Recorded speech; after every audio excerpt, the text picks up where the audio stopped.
유튜브 시청자 여러분 안녕하세요. 혼자 다 아는 남자 혼다입니다. 오늘은 쿠빌라이의 치적 아래 가려진 당대 원나라의 실상에 대해서 좀 이야기를 해보려고 하는데요. 군주의 방침이 관료나 민간 세계에서 어떻게 실행되는지를 확인해야만 그 세계의 빛과 그림자를 제대로 조명할 수가 있습니다. 오늘 이야기의 핵심 초점을 먼저 경제에 두고 시작하고자 합니다. 여러 추상적인 수사로 한 사회를 나타낼 수도 있지만 그 사회의 경제적인 체계와 상황을 알게 되면은 가장 객관적이고 정량적으로 그 사회의 민낯을 볼 수 있기 때문입니다. 그런 경제의 속성을 가장 잘 묘사한 게 1992년 대선 때 민주당 후보였던 빌 클린턴의 바보야, 문제는 경제야 라는 선거 캠페인이었죠. 도발적인 구호였지만 사람들의 마음에 그만큼 잘 와닿았고 결국에 대선에 당선되는데 굉장히 중요한 역할을 했다고 알려져 있습니다. 국가 경제라는 거는 국부를 축적하고 그 국부를 어떻게 쓸지를 기획하고 또 거기에 따라서 지출하는 일련의 활동이라고 할 수가 있을 텐데요. 어떤 국가적인 행동도 예산 없이는 집행할 수가 없기 때문에 모든 정치적인 계획과 행동의 미천이라고 할 수 있는 게 기획재정이라고 할 수가 있습니다. 그런데 쿠빌라이 시대 원나라 같은 경우는 굉장히 국가적으로 국부가 많이 유출될 수밖에 없는 그런 사업들에 상당히 많이 골몰하고 있었습니다. 예를 들면은 이전 시간에 길게 묘사했던 남송원정이나 이후에 묘사할 군사원정들, 그것뿐만이 아니라 한 왕조가 새롭게 탄생했기 때문에 상도나 대도라는 큰 도시를 건설하는 데 필요한 비용, 그리고 거기에 더해서 역참이나 도로 같은 사회 간접 자본을 건설하는 비용도 굉장히 많이 필요했습니다. 또 당대에 굉장히 번성했던 예술, 그리고 사냥, 이런 데 필요한 비용들도 상당했습니다. 그렇다면은 이런 다양한 욕구를 충족시킬 수 있는 재무장관의 역할이 굉장히 중요해집니다. 쿠빌라이 대의 주요 재무장관은 크게 3명 정도로 압축이 되는데 이번 시간에는 약 20년 동안 군림하면서 사실상 몽골 제국 재무체계에 기본적인 뼈대를 세웠던 아흐메드라는 인물을 바탕으로 이 인물이 형성한 몽골 경제의 빛과 그림자에 대해서 살펴보도록 하겠습니다. 이 아흐메드라는 인물은 현재 우즈베키스탄의 동부 도시인 타슈켄트 출신인데요. 이 지역은 넓게 보면은 소그디아나라는 지방에 속하는데 이 지역의 상인인 소그드 상인은 당대의 유라시아 통상에 굉장히 중요한 역할을 했습니다. 서쪽으로는 아랍페르시아, 그리고 동쪽으로는 위그르 티베트에 이어서 남쪽으로 인도, 더 동쪽으로는 중국 지역까지 폭넓게 아우르는 상인 집단이었습니다. 그래서 이 수많은 지역의 문화적인 풍토와 인종들이 용광로처럼 혼합되어 있는 그런 지역이었고 그런 통합적인 지혜를 갖춘 상인 집단에서 성장한 게 이 아흐메드였습니다. 앞서 말씀드린 상인 집단은 통상적으로 오르톡이라고 불렸고 유라시아의 물류 통상을 주도하면서 경영적인 측면에서 여러 집단의 자문도 해주는 그런 경영 컨설팅 회사의 역할도 했습니다. 그런데 몽골 제국이 바로 이 오르톡에게 징세나 재무 행정을 위탁을 하게 됩니다. 굉장히 시장적인 노하우가 풍부한 집단이기 때문에 효율성 측면에서 굉장히 좋을 것 같다는 생각도 들고 다른 한편으로 사적 이익을 추구하던 집단이기 때문에 형평성의 문제를 잘 조정할 수 있을까 이런 의문도 들 수밖에 없습니다. 그런 양면이 빛과 그림자로 동시에 드러나게 됩니다. 이후에 그 내용을 좀 더 구체적으로 하나하나 살펴보도록 하겠습니다. 그러면은 몽골 제국의 지도부 입장에서도 이런 빛과 그림자를 모르지 않았을 텐데 왜 굳이 오르톡에게 재물을 위탁했는지 여기에 대해서 좀 생각해 볼 필요가 있습니다. 몽골 제국은 아까 말씀드린 것처럼 해외 원정뿐만이 아니라 내분으로 인한 군사적인 정벌, 도시나 사회 간접 자본 건설 같은 굉장히 비용이 많이 드는 사업들을 쉼없이 동시에 추진하고 있었습니다. 이런 상황에서 충분히 많은 세수를 확보를 해가지고 저수지처럼 돈을 쌓아놔야 국가적으로 급전이 필요할 때 지도부나 신민 모두의 불만을 최소화할 수가 있었고 이때 당시의 몽골 황족이나 귀족들은 실제로 오르톡에 굉장히 많은 투자를 하고 있었기 때문에 국가 재정과 이런 투자 자금이 엄밀하게 구분이 되지 않았습니다. 그렇기 때문에 실제로 오르톡 출신의 관료가 나서서 여러 시장 정보를 바탕으로 투자했던 돈을 최대한 잘 운용을 해야 되는 그런 상황이었기 때문에 이 오르톡이 몽골 재무체계의 핵심으로 등장할 수밖에 없었습니다. 그리고 앞서 말씀드린 대로 이 아흐메드가 20년 동안 재무장관으로 군림할 수 있었던 이유는 쿠빌라이가 던지는 이런 난제들에 대한 솔루션을 지속적으로 제시할 수 있었기 때문으로 생각을 합니다. 예를 들어서 쿠빌라이가 일본 원정을 하려고 하는데 여기에 필요한 자금들을 제대로 마련할 수 있겠냐 하면은 그 당시의 상황에서 최적의 방안들 혹은 타겟책들을 자기가 기반하고 있던 오르톡의 컨설팅 그룹으로부터 얻어내서 쿠빌라이가 지속적으로 제시하는 그런 난제들에 대응을 할 수 있는 그런 솔루션들을 보유하고 있었기 때문에 이렇게 장기간 동안 쿠빌라이의 총애를 받은 게 아닌가, 그런 생각을 해봅니다. 그러면 재무장관이야말로 결과로 보여주는 자리이기 때문에 아흐메드가 얼마나 대단한 성과를 냈는지에 대해서 정량적으로 한번 살펴보도록 하겠습니다. 지금 보여드리는 표는 아흐메드의 대표적인 3가지 성과를 나타내고 있습니다. 그가 가장 먼저 시행했던 것은 토지세를 납부하는 가구를 계속해서 증가시켜가는 그런 작업이었는데요. 초기 6년 동안 토지세를 납부하는 가구의 수가 39% 증가하게 됩니다. 근데 사실 이 실적 같은 경우는 오르톡의 개성을 나타낸다고 보기 힘들고 두 번째, 세 번째 실적이 오르톡 출신으로서는 굉장히 의미가 있는 실적입니다. 가운데 있는 실적은 정부에서 세수로 걷어들인 은계의 수량이 100배 증가했다는 그런 실적인데요. 1271년의 수량이 강남에서 걷어들인 것을 제외했다는 점을 감안을 해도 어마어마한 증가량이 아닐 수가 없습니다. 그리고 거기에 더해서 오른쪽에 있는 소금 전매 실적, 그러니까 관청이 소금 판매를 전담을 해가지고, 그러니까 독점을 해가지고 세수를 향상시키는 게 중국 왕조의 오랜 전통이었는데 그 소금 전매를 통해서 그 소금 전매를 통한 세수를 6배 증가시키게 됩니다. 이런 것들을 보면은 세수 측면에서 굉장한 업적을 이뤘다고 할 수가 있는데 이 각각의 실적에서 중요한 포인트를 하나씩 잡아가지고 좀 설명을 해드리도록 하겠습니다. 정책의 파급력에 따라서 표를 재배치하면은 은괴, 소금 전매, 토지세 실적 이렇게 나열을 할 수가 있게 되고요. 이 실적 중에서 은괴 실적은 왜 하필 은인가? 이게 중요한 포인트가 되고 소금 세수는 기존에도 소금 세수를 굉장히 중요하게 운용을 했었는데 이걸 어떻게 6배를 증가시킬 수 있었냐? 어떻게 이렇게 전매를 강화할 수 있었냐? 이게 중요한 포인트가 됩니다. 그리고 토지세 증가 같은 경우는 이게 북중국만의 통계거든요. 어째서 남중국의 통계는 포함되지 않았나? 요게 포인트가 됩니다. 그러면은 먼저 은계세수의 증가에 대해서 설명해 드리도록 하겠습니다.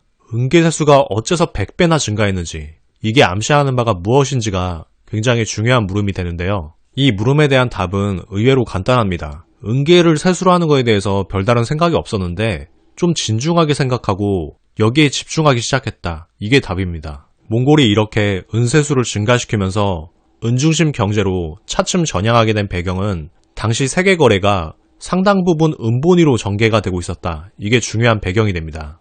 시대는 다르지만 그리스 로마, 그리고 이슬람 문명, 또 인도 문명에서 아주 폭넓게 은화가 사용되고 있었고 당대 국제 거래가 상당 부분 은으로 전개되고 있었습니다. 그런 반면 중국에서는 송대 이래로 가운데가 뚫린 동화가 많이 사용되는 형편이었습니다. 국제 감각을 갖춘 오르톡 출신의 아흐메드 입장에서는 몽골 경제를 은중심으로 재편하는 게 국내 시장의 세계화나 이후 국제 투자나 거래에서 훨씬 더 유익할 거라고 생각을 한 것 같습니다. 이런 변화에 대해서 연구자인 스기야마 마사아키는 몽골 제국이라는 신체를 활성화시킨 건 오르톡이라는 혈액에 실린 은이라는 산소였다. 이렇게 은유하고 있습니다.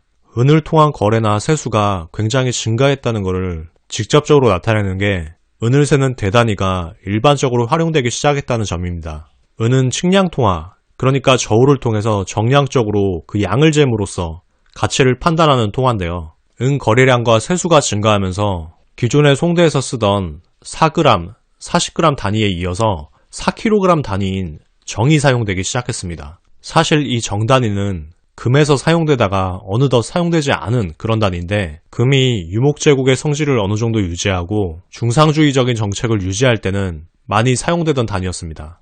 그런데 이제 원나라가 정이라는 단위를 다시 사용함으로써 유라시아로부터 공급된 은이라는 금속이 강남 항구나 육로를 통해서 원으로 유입되고 또 그 은이라는 산소가 오르톡이라는 피에 공급되면서 제국 전체의 경제를 활성화시키기 시작합니다. 이런 상황은 이후에 아메리카나 일본의 이아미 은강에서 은이 엄청나게 생산되기 시작하면서 더욱더 가속화되게 되는데 이러한 훗날의 변화의 전조라고 할 수 있을 것 같습니다. 자, 이제 화제를 바꿔서 소금 전매 세수에 대한 이야기를 좀 해보도록 하겠습니다. 소금 전매 세수의 단위를 다시 한번 보게 되면은 정, 그러니까 은 2kg 단위입니다. 앞서 은계의 수량이 근사적으로 정 단위라고 생각을 하면은 1286년에 염세의 비중은 전체 세수에서 40%가 되게 됩니다. 기존 중국 왕조에서 염세의 비중이 30에서 40%라는 점을 감안을 하면은 기존 왕조의 상한에 도달했다고 할 수가 있는데요. 이 비중은 나중에 더 폭증해서 80%가량에 이르게 되고 그 외에 상세, 그러니까 상업에서 발생한 수익을 가지고 내는 세금이 나머지 10%에서 15%, 그래서 소금 전매랑 상업세만 가지고 90에서 95%의 세금을 충당하는 그런 상황이 벌어진다고 얘기를 합니다.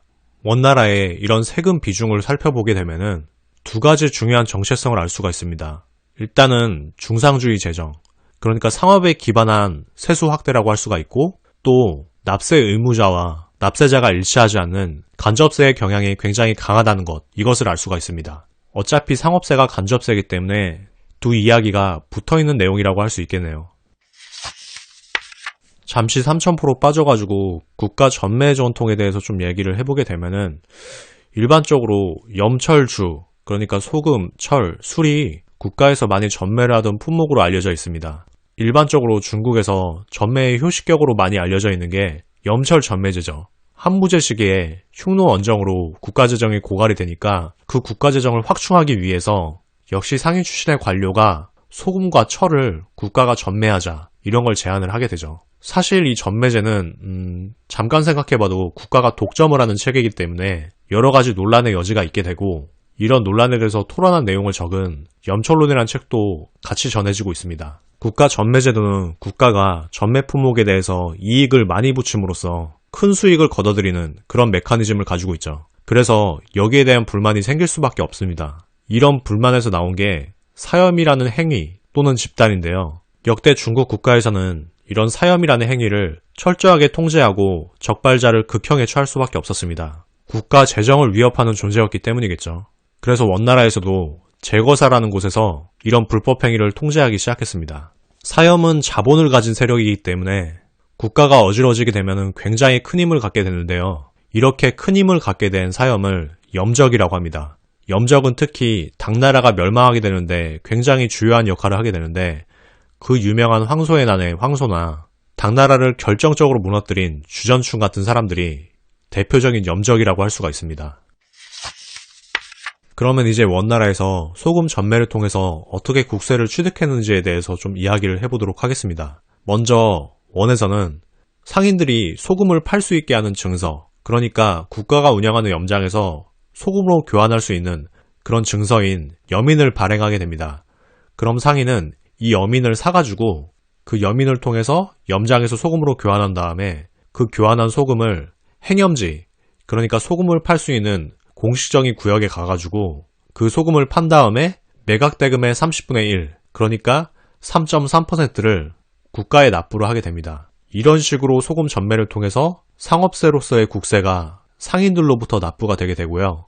국세에서 이 염세의 비중이 높아질 수 있었던 이유가 바로 고수익 유가증권인 이 여민이라고 볼 수가 있습니다. 소금은 국가가 독점하고 있는 품목이었기 때문에 높은 수익성을 담보받을 수가 있었고, 그 수익성이 이 여민을 구입함으로써 획득될 수가 있었습니다. 그래서 이 여민은 은이나 원나라의 지폐인 교초로 고가의 거래가 되었고, 이 은과 교초로 많은 상인들에 의해서 이 여민이 거래가 됐기 때문에 국내 상인뿐만이 아니라 해외 상인들까지 이 원나라의 시장에 굉장히 개입을 많이 하게 됩니다.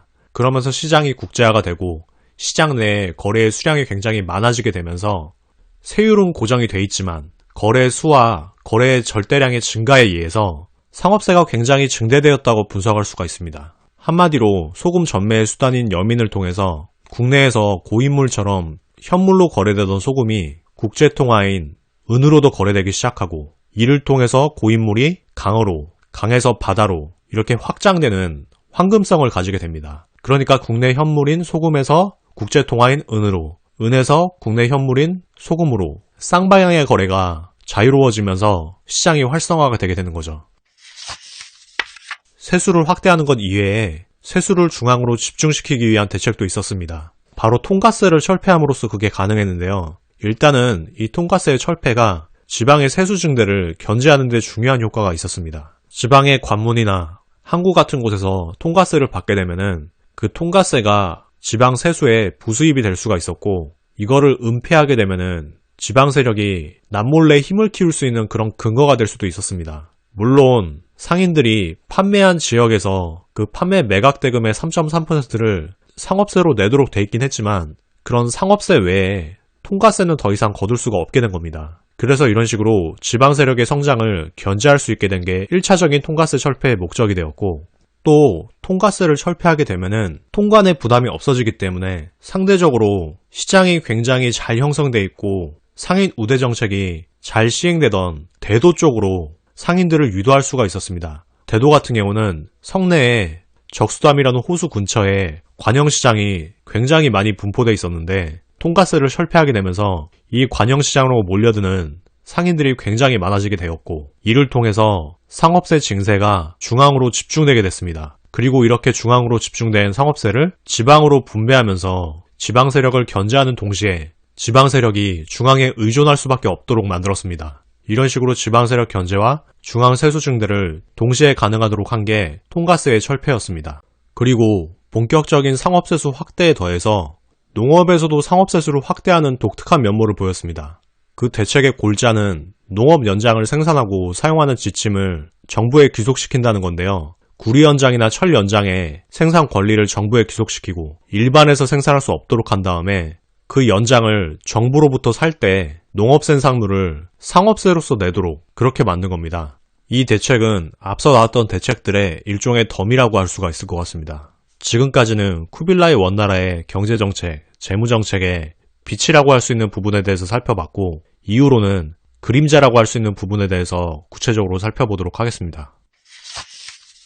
재무장관 아흐메드가 가졌던 근본적인 한계는 바로 오르톡 출신이라는 거였습니다. 오르톡은 끝도 없이 사익을 추구하는 상업집단이었고, 이런 상업집단 출신으로서 국가의 공익과 사익을 명확하게 구분하는 그런 장치도 미비했을 뿐더러 본인의 인식도 그렇게 전환하는 게 쉽지가 않았을 겁니다. 그래서 우선 부당한 사익 추구에 문제가 있었고, 두 번째로는 지방에 대한 통제력이 약화되는 문제가 있었습니다. 이 지방에 대한 통제력 약화는 좀 다른 포인트에 의한 건데요. 각각에 대해서 하나하나 설명해 드리도록 하겠습니다. 우선 불공정하게 사익을 추구했던 문제에 대해서 살펴보도록 하겠습니다. 일단은 상인 출신의 수완을 악용해서 사재기를 통해서 물가를 올려가지고 그 사재기한 물품을 고가에 처분하는 이런 비윤리적인 행위를 했었습니다.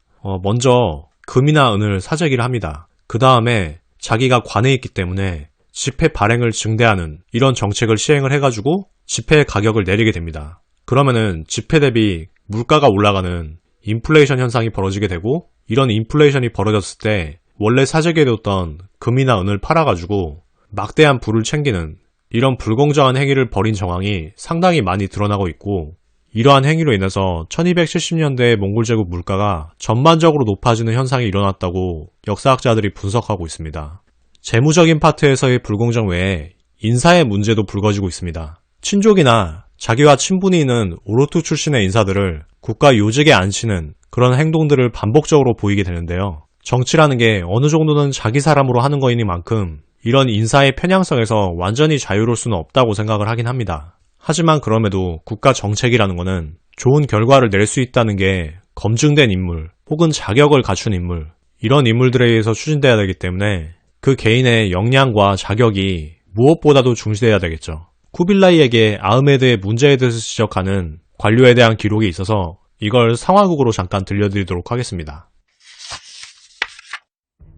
1269년 중서 평장정사 아흐메드가 정권을 행사하자 모두 그에게 아첨을 하는데 오직 허영이라는 관료만이 쿠빌라이에게 이러한 간언을 올렸다. 국가의 권력에는 병, 민, 재의 세 가지가 있는데 아버지란 자가 민과 재를 담당하고 또 그 아들이 병을 담당하는 것은 불가합니다. 그러자 쿠빌라이가 허영에게 물었다. 그렇다면 경은 그것이 반란이라고 생각하는가? 비록 반란은 아니지만 아흐메드 일가의 등용은 도에 반하는 것입니다. 이미 그의 아들 마수드를 이만 일대의 다루가치로 임명하신 데다 또 다른 아들 후세인은 이 대도의 감독관으로 임명하셨지 않습니까? 경은 아흐메드의 흠을 잡아 그를 끌어내리려 하는 반면 아흐메드는 여러 차례 경을 추천해서 중서성에 두려고 하고 있소. 이 점에 대해선 어떻게 생각하시오? 대칸, 언뜻 보면 그가 탕평을 추구한다고 볼 수도 있으나 적을 더 가까이 두려는 속내일 수도 있음을 간과해선 안 될 것입니다. 물론 그럴 수도 있겠군. 경이 뜻하는 바는 잘 알았으니 이만 물러가도록 하시오. 허영은 이렇듯 끊임없이 아흐메드를 경계해야 한다는 상주를 쿠빌라이에게 올렸다.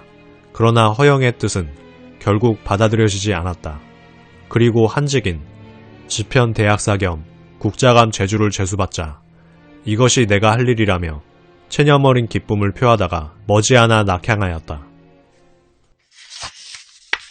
앞서 상황극에서 허영은 아흐메드가 그의 아들을 여러 요직에 앉히려는 것을 경계하는 논조를 쿠빌라이에게 펼치고 있습니다. 앞서 보여드린 정량적인 성과를 보면은 재정적인 측면에서는 오르톡의 정책을 상당 부분 긍정할 수 있습니다. 하지만 중국 관료들은 그러한 과세가 결국에 부메랑으로 돌아올 거라고 얘기를 하고 있습니다. 그럴 수도 있겠다는 생각이 들긴 하지만 그래도 대부분의 세수가 상대적으로 높지 않은 세율인 3.3%의 상업세에서 충당됐고 또 관세도 철폐가 됐기 때문에 이 비판은 상대적으로 논거가 좀 떨어지고 중국 관료의 입지 축소를 막기 위한 정치적인 발언에 더 가깝다고 보입니다. 그렇지만 이것과 별개로 아흐메드의 무능한 아들들이 요직에 가고 있다. 이런 비판 자체는 정당한 걸로 보이고요. 아흐메드가 유능하다고 해서 그의 아들까지 요직에 앉히는 행태를 비호하는 쿠빌라이의 정치적 입장이 좀 부적절하다. 이런 생각이 듭니다.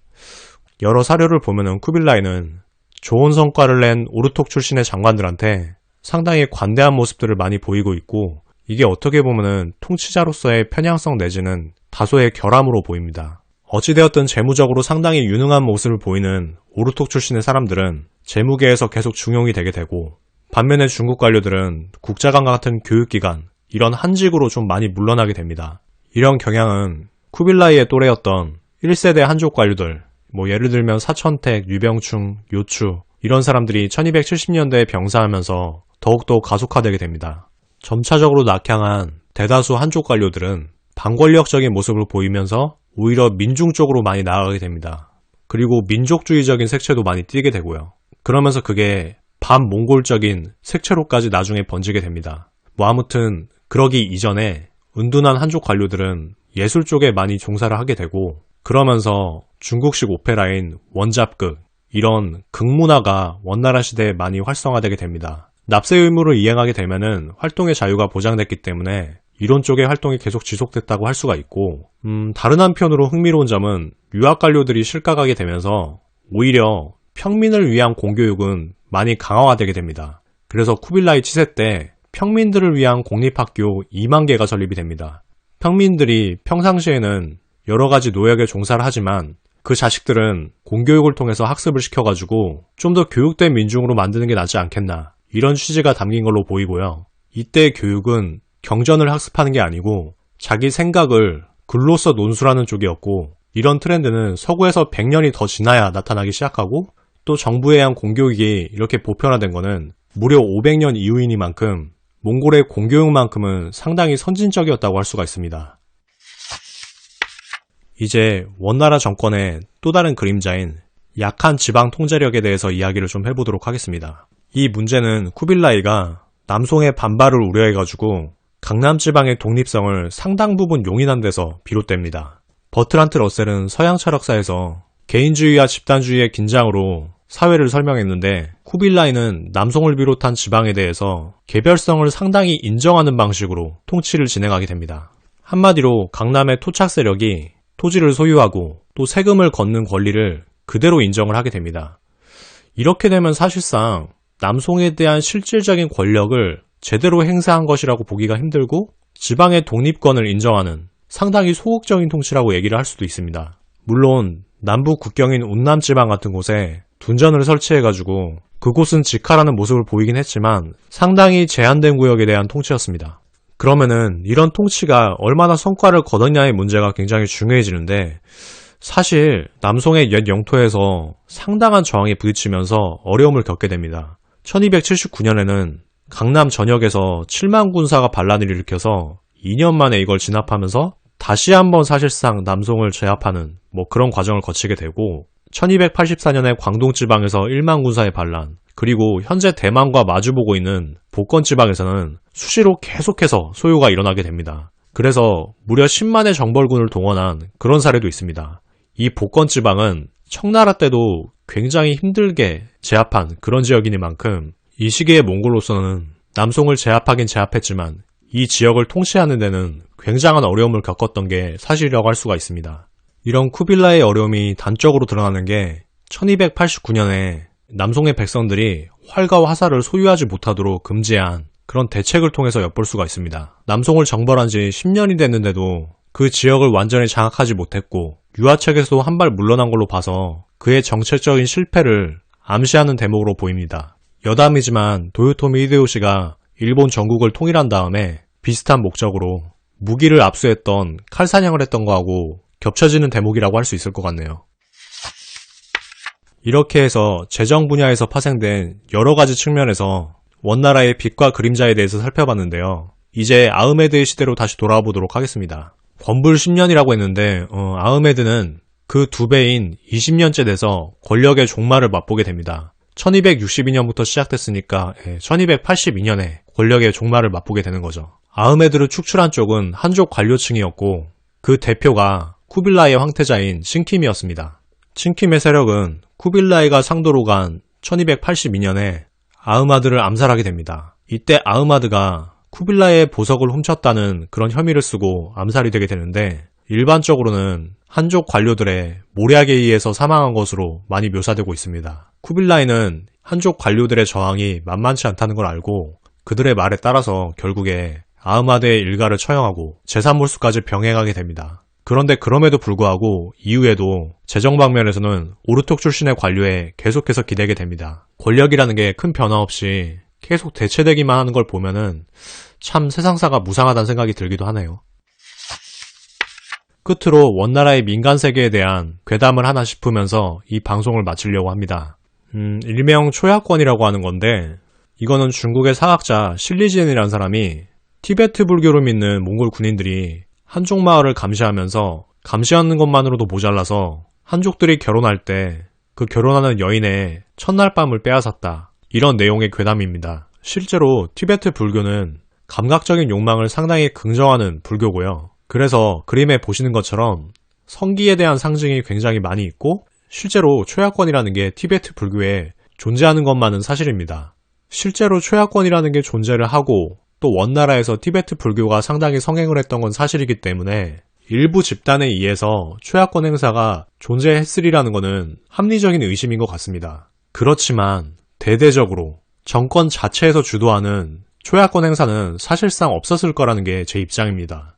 왜냐하면은 원나라는 강남의 통치에 상당히 주의를 기울이면서 굉장한 자유도를 많이 부과를 했는데 그런 조심스러운 유화책 속에 굳이 초야권이라는 초유의 실수를 범했을 개연성이 굉장히 적다는 게 제 입장이고요. 상당수 역사학자들도 대대적인 초야권 행사 같은 거는 괴담에 가깝다 이렇게 얘기들을 많이 하고 있습니다. 혹시나 몽골의 초야권에 대해서 좀 궁금하신 분들은 이런 입장들을 좀 참고하시면 도움이 될 것 같습니다. 이렇게 해서 이번 시간에는 쿠빌라이 원나라의 빛과 그림자에 대해서 다양하게 살펴봤고요. 다음 시간에는 쿠빌라이의 영원한 라이벌이라고 할 수 있는 한 세력과의 결전에 대해서 묘사해드리도록 하겠습니다. 지금까지 시청해주셔서 감사하고요. 이 영상이 유익하거나 재밌으셨다면 구독과 좋아요 그리고 알람 설정도 부탁드립니다.